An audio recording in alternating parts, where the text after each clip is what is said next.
Hey everyone! So, if you've ever felt like you're just a little bit out of sync with the rest of the world, maybe a bit awkward or just fundamentally different, then this is for you. We're going to dive into why so many of us who feel that way are drawn to the idea of autism as an explanation. But also, we're going to uncover what else might be going on. All right, let's just start with some feelings that I'm sure are going to be super familiar to a lot of you. How about this one? That feeling where your social battery isn't just low, it's completely, utterly drained after you've been around people for a while. Or maybe this is your reality. The absolute agony of trying to talk about the weather or what you did last weekend.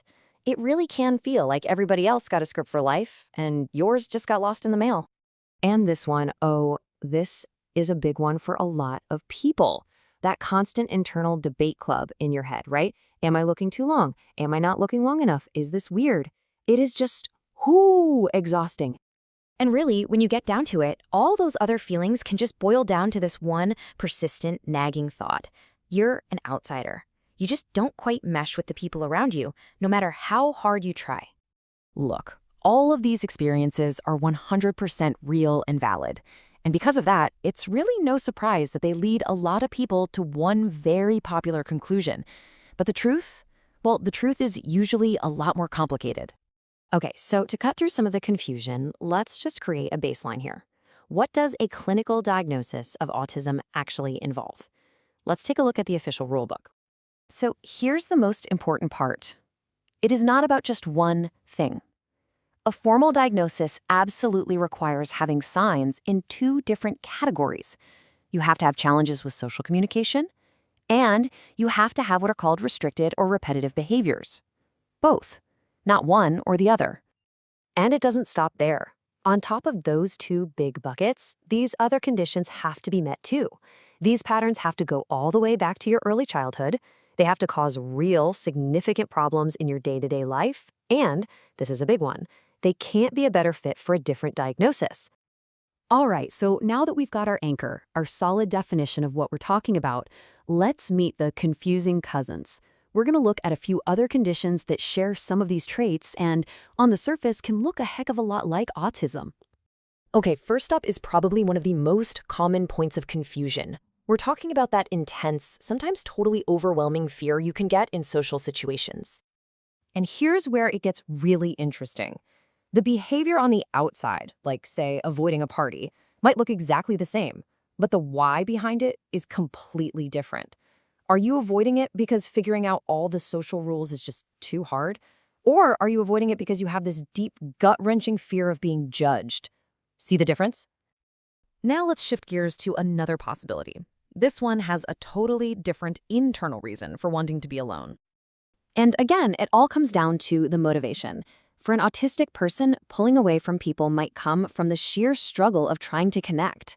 But for someone with schizoid traits, it's often much simpler. There's just a genuine lack of interest in connecting in the first place. So both autism and what's known as obsessive-compulsive personality can share a deep love for routines, rules, and having things in a certain order. But I bet you can guess what's coming. The reason for that rigidity is totally different. And this is a perfect example of how the same exact behavior can spring from two very different internal worlds. For an autistic person, a strict routine can make a chaotic world feel predictable and safe. With OCPD, though, that same routine is often driven by anxiety, a need for perfectionism and control to keep that anxiety at bay. Now, this one is really fascinating. There's this condition that is almost a perfect match for the first half of the autism criteria. The social communication part. But here's the kicker. It is very, very rarely ever diagnosed. So why is that? Well, this points to a much bigger systemic reason. Our entire support system, think about it, school services, insurance, research money, public awareness, it's all built around the autism diagnosis. And that creates this really powerful incentive to use that well-known label instead of the one that almost nobody has heard of. So why are we getting into all these little details? Why does any of this matter? Let me be absolutely clear. This is not about gatekeeping. It's not about telling anyone that their experiences aren't valid. It's about something way more important. The truth is, we humans tend to grab for the explanation that we already know, right? You see tons of viral TikToks about autism. You don't see so many about schizoid personality or social communication disorder. We naturally reach for the label that's visible, not always the one that's the most accurate fit. And this, right here, is the key takeaway.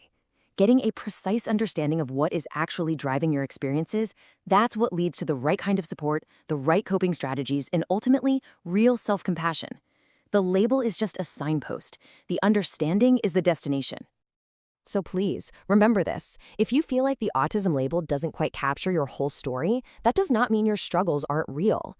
It just means there might be another framework, another way of seeing things, maybe one of a dozen other possibilities that can help make sense of why you feel the way you do. So I'm going to leave you with a question to think about. Finding the right words and the right framework for your life, that's a deeply personal journey. It's not about cramming yourself into a pre-made box. It's about having the courage to discover the unique, complex, and amazing story of you. And that journey is maybe the most important one you'll ever take.